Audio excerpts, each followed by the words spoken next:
ఇండస్ట్రీలో ఎంతో మంది సినీ జంటలు ప్రేమ ద్వారా కలిశారు, విడిపోయారు. అలాగే ఈ మధ్య ఒక పాపులర్ సినీ జంట విడిపోయారు. ఆ జంట మరెవరో కాదు, దాదాపు 13 ఏళ్ల పాటు ఎలాంటి గొడవలు లేకుండా కలిసున్న గౌతమి, కమల్ హాసన్. అవును, కమల్ ఇంకా గౌతమి విడిపోయారు. అయితే ఈ విషయాన్ని స్వయంగా హీరోయిన్ గౌతమినే ప్రకటించింది. కమల్ హాసన్తో తాను విడిపోతున్నట్లు వెల్లడించి సంచలనం రేపింది.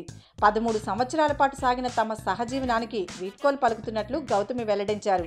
ఈ 13 సంవత్సరాల్లో కమల్ హాసన్ నుంచి ఎన్నో నేర్చుకున్నానని గౌతమి తెలిపారు. తన జీవితంలో తీసుకున్న అత్యంత బాధాకరమైన నిర్ణయం ఇదని ఆమె ఆవేదన వ్యక్తం చేశారు.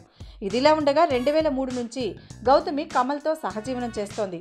కానీ సడన్గా ఇలా వీళ్ళు ఎందుకు విడిపోయారు అన్నదానికి కారణం మాత్రం ఇంకా తెలియరాలేదు.